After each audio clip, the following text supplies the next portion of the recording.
selalu berlibat. Terima kasih Tan Sri Pengerusi. Terima kasih. Sik. Assalamualaikum. Terima kasih Tan Sri Pengerusi, Yang Berhormati Perdana Menteri. Banyak benda-benda yang telah disentuh oleh ahli parlimen lain. Saya cuma menyentuh kepada perkara-perkara yang rasa perlu diberi perhatian.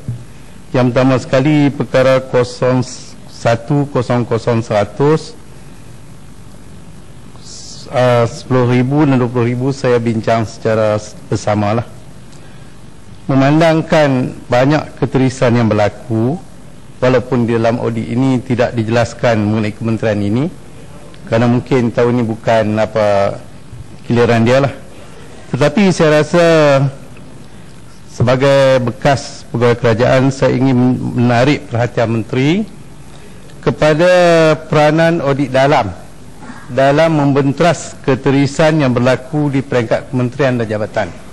Perkara ini sebenarnya perlu diberi perhatian, kerana audit biasa hanya akan mengaudit akaun dan perbelanjaan kita untuk setahun. Tetapi audit dalam, dia akan mengaudit dan menyemak perbelanjaan dan juga urusan jabatan untuk sepanjang tahun. Jadi bagi kementerian ini, saya rasa audit dalam ini menjadi begitu penting, terutamanya berkait dengan perbelanjaan yang ada hubungan dengan ahli-ahli koperasi. Koperasi biasanya sekarang ini sejak tahun 2003 saya rasa, atau kalau saya silap saya minta betulkan, auditnya diuruskan oleh syarikat-syarikat audit. Syarikat-syarikat audit ini menjalankan pengurusan audit mudah sekali. Kadang-kala pegawai-pegawai koperasi, kaki tangan koperasi boleh menyatakan hasrat audit yang hendak dibuat. Nak bagi untung banyak mana, nak bagi dividen banyak mana, dia boleh bincang dah dengan audit. Tetapi melalui audit dalam, selalunya yang disediakan oleh Jabatan Audit dan juga kementerian, koperasi-koperasi ini akan diaudit sepanjang masa. Bila ada kecurigaan, ada rasa tak puas hati ataupun ada laporan daripada ahli-ahli, audit dalam ini akan turun dan membuat semakan, dan mereka boleh mengesan pengurusan samara jabatan atau koperasi dengan lebih cepat dan pembetulan dapat dibuat. Jadi saya ingin bertanya atau mendapat pandangan dari menteri, sejauh ini adakah peranan audit dalam ini diberi peranan yang secukupnya?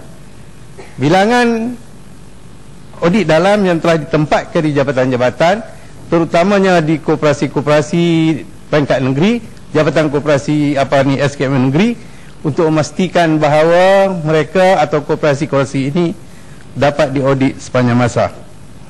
Perkara yang kedua, Tan Sri Pengerusi, mengenai SKM, Suruhanjaya Koperasi Malaysia. Saya nampak mutakhir ini kementerian sebenarnya tak berminat sangat dengan koperasi ini. Ratusan atau ribuan koperasi yang ada peruntukan cuma 9 juta, kalau saya tak silap. Jadi dengan belanja yang begitu kecil, bagaimana kementerian nak memastikan bahawa koperasi yang ada di negara kita ini dapat berjalan dengan sempurna? Mana cukup kaki tangan untuk kita digaji untuk menyelenggarakan koperasi yang begitu banyak. Jadi bagi saya, sebenarnya sebagaimana yang dikatakan oleh rakan-rakan ahli parlimen lain, kementerian sebenarnya tidak ada kesungguhan untuk memajukan koperasi-koperasi ini. Apa pandangan menteri sebenarnya dalam soal ini? Kerana koperasi-koperasi terutama di kawasan luar bandar, selain di para koperasi sekolah, insya-Allah saya rasa di bawah bimbingan pengetua-pengetua guru besar, koperasi sekolah dapat berjalan dengan baik. Tetapi koperasi-koperasi lain hidup segan mati tak mau, untuk tahu kata. Jadi kita harus mempunyai satu penilaian yang tegas. Kalaulah koperasi ini bukan lagi satu cara yang baik untuk membangunkan ekonomi masyarakat luar bandar, bolehlah kita fikirkan supaya koperasi ini tidak lagi menjadi matlamat utama kita. biar pelajar-pelajar sekolah saja yang berkooperasi, tetapi di peringkat orang tua ataupun orang dewasa, biarlah kooperasi ini dihentikan, kerana kebanyakan kooperasi hari ini tidak menunjukkan kemajuan yang kita katakan mempunyai daya maju, daya sains yang cukup untuk masa depan. Dan perkara akhir, Datuk Tan Sri Pengerusi, mengenai perdagangan dalam negeri 020100 perkara 10,000 dan perkara 20,000, saya lihat secara serentak. Saya merasakan bahawa pelaksanaan peraturan-peraturan di bawah bidang ini masih agak jauh ketinggalan. Harga barang naik, masih kita tak dapat kawal. Kalau kita lihat, seolah-olah terutamanya di kawasan-kawasan luar bandar dan di kawasan-kawasan terpencil, tidak ada langsung kawalan harga barang ini. Jadi saya ingin bertanya, mengapakah tumpuan hanya diberi kepada kawasan-kawasan bandar? Kedai satu Malaysia pun dibuat di bandar-bandar, di kampung tak buat. Kedai harga patut pun kita tak tahu ke mana. Saya ingin mendapat penjelasan berapa sebenarnya kedai harga patut yang telah dianugerahkan sijil untuk melaksanakan program ini sejak ianya dilaksanakan beberapa tahun yang lalu.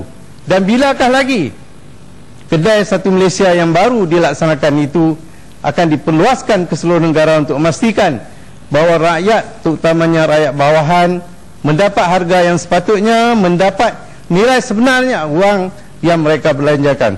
Terima kasih. Tan Sri Pengerusi.